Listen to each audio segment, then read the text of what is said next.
Assalamualaikum warahmatullahi wabarakatuh. Selamat malam sahabat-sahabat semuanya, para pecinta Tosanaji berbudaya dengan keris. Teman-teman sekalian, jangan lupa di subscribe channel Hunter Pusaka dan juga tekan tombol loncengnya agar tidak tertinggalan ketika nanti Hunter Pusaka mengupload video memberikan tentang perjalanan mencari pusaka dan juga edukasi perihal tentang Tosanaji.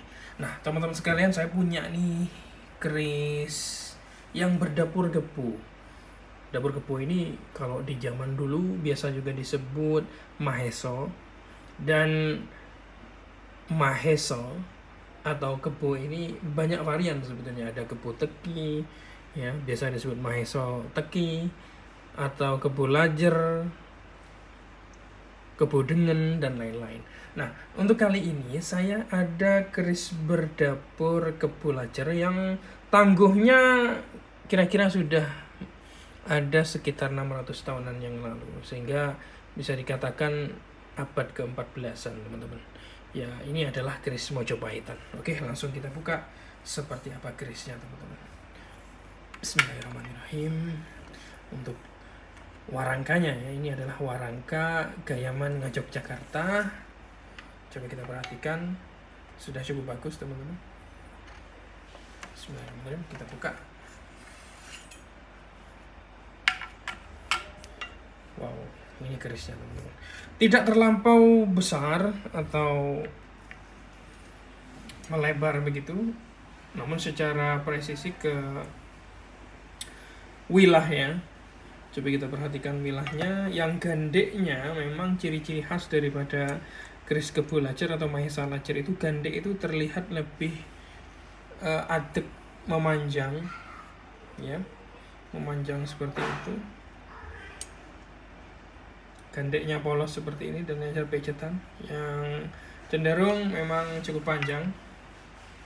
Kalau kita perhatikan, teman-teman, secara seksama ini lebih dominan kepada bagian sor-sorannya untuk besaran pada wilahnya. Panjangnya ini sekitar ada 33 cm kalau tidak salah. Nah, untuk tangguhnya sendiri, ini adalah tangguh Majapahit abad ke-14an. Sahabat-sahabat sekalian, dulu ya, kebu lajer itu atau maheso lajer itu banyak dimiliki dan digunakan oleh kalangan para petani dulunya, ya. Dianggap bisa membantu bekerja di ladang karena mempunyai sebuah kekuatan yang besar. Itu lambang sebuah kebu lajer, teman-teman. Namun sebetulnya anggapan daripada masyarakat bahkan sampai saat ini bahwa kebu lajer itu ageman khusus para petani, itu sebuah penyempitan makna ya daripada keris kebu lajer tersendiri. Sebab teman-teman sekalian, keris maheso atau kebu itu di zaman Singosari hingga Mojopahit banyak tokoh dan kalangan bangsawan, terutama petinggi-petinggi prajurit yang menggunakan nama hewan berawalan dari kebu. Misalkan ini ada kebu Anabrang, kebu Ijo, kebu Mercuet. Kemudian di era Mojopahit ada nama kebu Kanigoro dan kebu Kenongo, misalkan. Itu seorang yang memiliki nama yang saya sebutkan tadi itu agemannya kebu lajer atau maheso lajer. Jadi teman-teman sekalian, mungkin pada waktu itu lambang kekuatan sehingga banyak disematkan pada nama orang, atau mungkin bisa jadi semacam gelar ya. Begitu. Sahabat-sahabat sekalian, keris berdapur kebo itu sering dijumpai di antaranya ini. Ada kebu lajer, terutama di daerah Jawa Barat ya, misalkan di era Pajajaran itu banyak sekali kebu lajer. Dan juga era-era Mojopahit di Jawa Timur itu banyak juga ditemukan, teman-teman sekalian.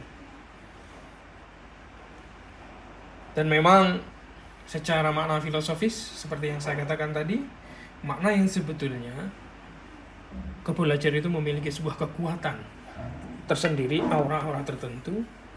Jadi yang mengagem kalau anggapan-anggapan seorang yang menganggap bahwa kebun lajar itu dipakai oleh para petani, sebetulnya itu penyempitan makna yang seharusnya kebun lajar itu mari kita kembalikan lagi ke makna sebelumnya, yaitu ke di awal Singosari, bahwa kebun lajar itu merupakan ageman para prajurit sejati, para bangsawan dan juga para petinggi-petinggi di kerajaan. Nah, sahabat-sahabat sekalian, di lain sisi, kebun lajar itu sebetulnya mengacu kepada filosofi kebu atau kerbau, begitu ya. Jadi yakni hewan yang kuat dan bekerja yang sangat kuat. Jadi makna yang terkandung adalah melambangkan sebuah kekuatan dan sifat yang pantang menyerah. Begitu, sahabat-sahabat sekalian. Itulah makna filosofis daripada keris kebun lajar.